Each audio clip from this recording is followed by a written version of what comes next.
नमस्कार, मैं doctor Kamaljeet Kaur Mehta, associate professor department of home science. आज आपके साथ जिस विषय पर चर्चा करने जा रही हूँ वो विषय है उत्तर प्रदेश का ब्रोकेड।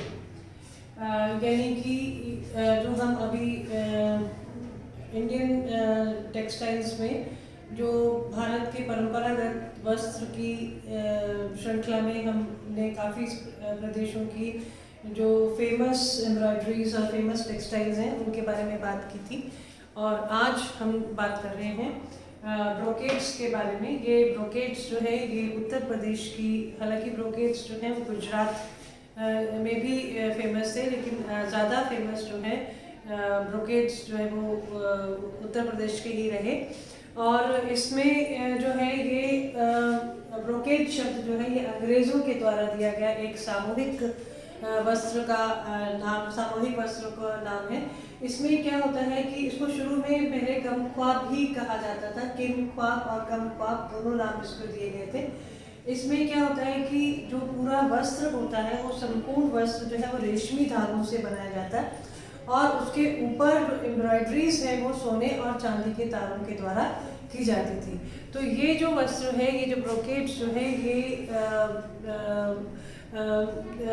जो है राजाओं महाराजाओं के और जो सम्राटों के और जो सामंत जो इस चीज़ क्योंकि सोने चांदी को जो अफोर्ड कर सकते थे उनके लिए ही ये वस्त्र जो है वो ज़्यादा उनके द्वारा ही प्रयोग में लाए जाते थे।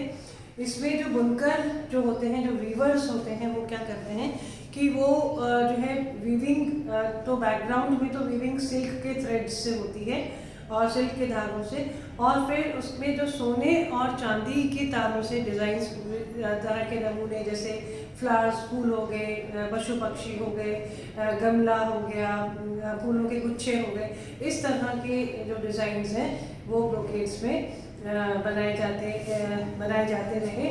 और इसमें जो है बनारस जो है वो ब्रोकेड की जो है बनारसी साड़ियाँ जो नॉर्थ इंडिया में, स्पेशली इवन साउथ इंडिया में भी लोग पहनते हैं, लेकिन नॉर्थ इंडियन उसमें ये ज़्यादा प्रचलित जो बनारसी साड़ियाँ होती हैं, इन साड़ियों में जो है ये ब्रोकेड की सुंदर, आकर्षक और वैभवपूर्ण साड़ियाँ जो है बनती हैं। और इससे जो है इसे सुहाग का प्रतीक, और इसको जो खास करके इसको बहुत ही जो सेक्रेड या जो जिसको हम ये कहते हैं कि मंगलमय कामों के लिए, जैसे त्योहारों पर, शादी ब्याह में ही महिलाएं जो हैं इनको, इन साड़ियों को धारण करती हैं।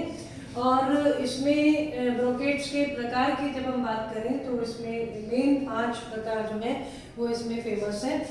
एक है कम ख्वाब। कम ख्वाब का अगर अर्थ ऐसे देखा जाए तो ये स्वप्न के समान, इसका सौंदर्य जो है वो स्वप्न के समान होता है। और या इसका एक शाब्दिक अर्थ ये भी निकाला जाता था कि क्योंकि ये सोने चांदी की तारों से बने हुए वस्त्र होते थे, तो इसको जो ओन करता है, यानी जिस व्यक्ति के पास में ये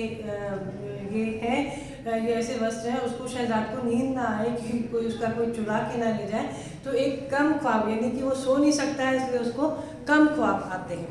तो ये भी था और ये भी अर्थ था। और बेसिकली इसका अर्थ जो है वो यही माना जाता था कि क्योंकि ये जितना स्वप्न सुंदर होता है उतने ही स्वप्न के सौंदर्य के समान इसका सौंदर्य रहता है, तो इसलिए इसको कम ख्वाब कहते हैं। और इसमें कम ख्वाब जो है, इसमें पूरा वस्त्र जो है वो इतना रेशमी धागों से और उसका पूरा वस्त्र बुना जाता था, और ऊपर से सोने चांदी के तारों से जो डिज़ाइंस और जो पैटर्न्स बनाए जाते थे वो इतने इंट्रिकेट डिज़ाइंस होते थे, इतने बारीक डिज़ाइन होते थे, और उसको इतना ज़्यादा उसमें काम जो है वो कलात्मक इसमें एक दिया जाता था, एक एस्पेक्ट दिया जाता है कि जिससे कि जो नीचे जो पृष्ठभूमि है, यानी जो बैकग्राउंड है, वो बैकग्राउंड जो है वो बिल्कुल नहीं दिखता, सिर्फ ऊपर से सोने चांदी के तारों से काम जो है किया हुआ दिखाई देता था। तो ये है कम ख्वाब। और सेकेंड टाइप का जो ब्रोकेड है जिसको आबे रवा कहा जाता है। आबे रवा जो है इसका अर्थ होता है बहता पानी, यानी फ्लोइंग लाइक वाटर। तो इतना जैसे बहता हुआ पानी अपनी आँखों को सुंदर लगता है, उसी तरह से ये जो है इसमें ब्रोकेट में जो डिज़ाइंस बनाए जाते हैं वो इस तरह के बनाए जाते हैं कि वो आँखों को बहुत ही ज़्यादा शीतलता प्रदान करते हैं और बहुत ही सुंदर डिज़ाइंस जो है वो बनाए जाते हैं। तो इसलिए इसका नाम जो है वो आबे रवा रखा गया। और फिर जो थर्ड टाइप जो था जिसमें हिमरस तथा आमरस, हिमरस जो है ये संस्कृत शब्द से हिमरू शब्द से लिया गया है, जिसका अर्थ जो है वो बर्फ के समान होता है। बर्फ के समान का अर्थ है मतलब कि जो है वो इसका प्रतीक ये है कि ये वस्त्र जो है ये इस तरह से बनाए जाते हैं कि इनकी जो एम्ब्रॉयडरी होती है उसमें फ्लोट्स, धागे जो हैं वो पूरे पीछे से बड़े बड़े फ्लोट्स के रूप में होते हैं। और ये जो फ्लोट्स के रूप में जो धागे होते हैं ये जो है उसको कपड़े को जो है एक घना या आप ये कह सकते हैं कि इंटेंस वीविंग प्रोवाइड करते हैं कि जिससे कि वस्त्र जो है वो सर्दियों में पहनने के काम आ सके। और वो एक्चुअली डिज़ाइंस ही इतने जो है इस तरह के बनाए जाते हैं कि जिससे कपड़ा जो है वो काफ़ी मोटा प्रतीत होता है और उसको पहनने से सर्दी से बचाव हो सकता है। तो इसलिए उसका नाम जो है वो हिमरस रखा गया। और आमरस जो है ये भी इसी तरह का जो है हिमरस की तरह का ही एक ब्रोकेड है, जिसमें कि है इसमें सूती वस्त्र जो है धागों का, रेशमी धागों के अलावा सूती धागों का भी प्रयोग किया जाता है। और उसमें जो डिज़ाइंस हैं वो उसमें सोने चांदी के जो तारे हैं उनका कम प्रयोग किया जाता है। और उसके बाद में नेक्स्ट जो है पाठथान, जिसको कि बाफ्ता भी कहते हैं। ये बाफ्ता जो है ये भी कुछ कम ख्वाब जैसा ही है, कम ख्वाब जैसा ही है, लेकिन इसमें जो है इस बाफ्ता जो वस्त्र बनता है इसमें नमूने भी कम बनाए जाते हैं, डिज़ाइंस भी छोटे और कम होते हैं, सोने चांदी का भी इसमें जो है कम प्रयोग होता है। और इसलिए ये वस्त्र जो होते हैं ये वजन में भी हल्के होते हैं और इनका मूल्य भी कम होता है। तो ये जो बाफ्ता जो है ये भी एक तरह का ब्रोकेड है। और उसके बाद में जो पीताम्बर जो ब्रोकेड है, उस पीताम्बर ब्रोकेड से पैठनी साड़ियों का निर्माण किया जाता था। पैठनी साड़ियों में जो है पैठनी जो है एक तरह का जालीदार वस्त्र होता है। इससे साड़ियाँ जो बनती हैं उसमें जाली का काम होता है और जाली के ऊपर जो है रेशमी धागों और ब्रोकेड्स के लिए जो है सोने चांदी की तारों का प्रयोग किया जाता है। लेकिन इसके जो आंचल होता है यानी जो पल्लू होता है और जो बॉर्डर होता है वो अलग से इसमें जोड़ा जाता है, अलग से इसकी सिलाई करके इसको जोड़ा जाता है। और इसमें जो है ये पीताम्बर वस्त्र जो है ये सिर्फ पैठनी साड़ियों के रूप में नहीं, लेकिन पीताम्बर वस्त्र जो है उसमें जो मंत्र होते हैं, जैसे जो उन मंत्रों की वीविंग के अक्षरों की जो लिपि है उसकी वीविंग की जाती है। और पुरुष भी जो है इसे जो है धार्मिक अनुष्ठानों में या जो पूजा पाठ करते समय जिस तरह की जो धोती धारण करते हैं उस पर भी ये काम किया जाता है। तो ये पीताम्बर जो है ये वस्त्र का प्रयोग पुरुषों द्वारा भी किया जाता है।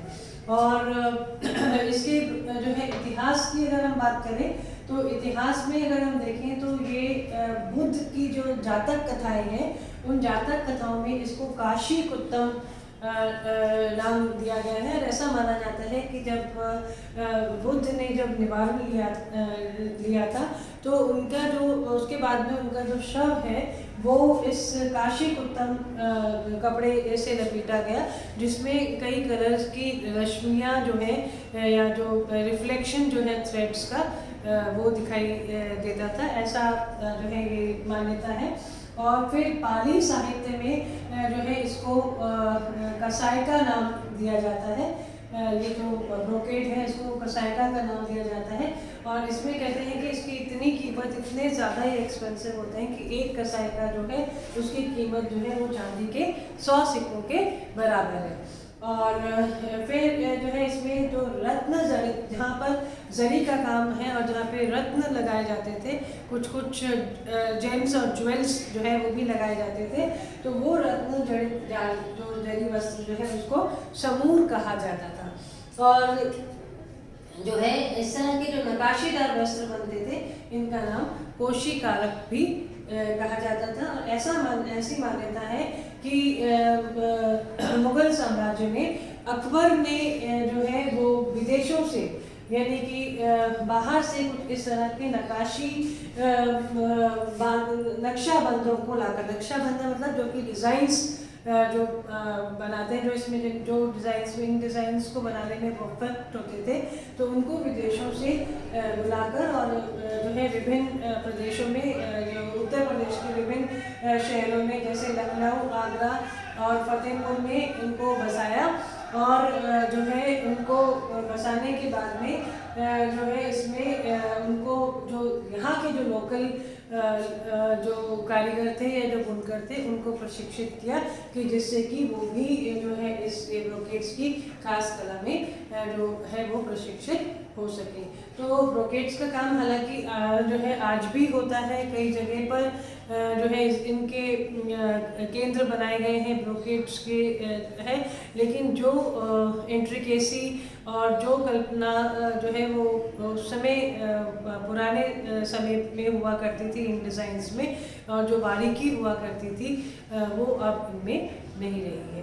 तो जो है ब्रोकेड्स है जो है ये एक यूपी का बहुत ही फेमस जो है, आजकल इसकी जो बनारसी साड़ियों में अब आजकल सोना चांदी जो है वो बहुत ही एक्सपेंसिव जो है मेटल्स हो गए हैं, तो इनका प्रयोग जो है अभी भी जो है जरी के रूप में बहुत कम उसमें होता है, लेकिन इनका अब प्रयोग जो है वो सिल्क के धागों के द्वारा ही जो है सुंदर बनारसी साड़ियाँ बनाई जाती हैं। धन्यवाद।